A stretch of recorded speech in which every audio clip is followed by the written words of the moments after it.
Hello guys, രാവിലത്തെ food കഴിക്കാനായിട്ട് നേരെ ഷിപ്പിലെ അടുക്കളയിലേക്കാണ് വെച്ച് പിടിച്ചത്. അവിടെ ചെന്നപ്പോൾ നമ്മുടെ പാകിസ്ഥാനി പയ്യൻ എൻ്റെ കൂടെ വർക്ക് ചെയ്യുന്നതാണ്. അദ്ദേഹം കുക്കല്ല, പക്ഷേ അദ്ദേഹം ചായ ഇടുന്ന തിരക്കിലാണ്. അപ്പോൾ കുക്ക് രാവിലെ പിസയും പിന്നെ മുട്ട ഓംലെറ്റ്, സാൾട്ട് മാംഗോ ട്രീ, പിന്നെ സമൂസ ഇതൊക്കെ ഉണ്ടാക്കി വെച്ചിട്ടുണ്ട്. എൻ്റെ കണ്ണ് പക്ഷേ എത്തിപ്പെട്ടത് നമ്മുടെ പാകിസ്ഥാൻ പയ്യൻ ഇടുന്ന ചായയിലേക്കാണ്. അദ്ദേഹം വെള്ളമൊക്കെ ചൂടാക്കി ഇഞ്ചിയൊക്കെ അതിനകത്ത് അരിഞ്ഞിട്ട് പിന്നെ ചായപ്പൊടിയൊക്കെ വാരി വിതറുകയാണ്. എനിക്ക് തോന്നുന്നു ചായപ്പൊടി കൂടുതലിട്ട് കടുപ്പം കൂടിയോ എന്നൊരു ഡൗട്ടുണ്ട്. എന്തായാലും നമുക്ക് നോക്കാം. വെള്ളം തിളച്ച് വന്നപ്പോഴേക്കും പിന്നെ പഞ്ചസാരയൊക്കെ ഇട്ടു. അതിലേക്ക് പിന്നെ പാലൊക്കെ ഒഴിക്കണം. നല്ല രീതിയിൽ വെട്ടിത്തിളച്ച് വന്നപ്പോഴാണ് അദ്ദേഹം പാലൊക്കെ മിക്സ് ചെയ്ത് കൊടുത്തു.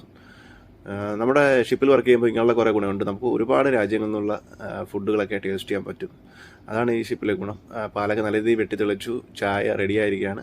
അപ്പോഴേക്കും ഇതൊരു ഇന്തോനേഷ്യക്കാരൻ എവിടെ നിന്നോ കപ്പൊക്കെ ആയിട്ട് വന്ന് എനിക്കും വേണം ചായ എന്നും പറഞ്ഞ് എടുത്ത് കുടിക്കുന്ന പരിപാടിയാണ്. എന്തായാലും ചായ കൊള്ളാം.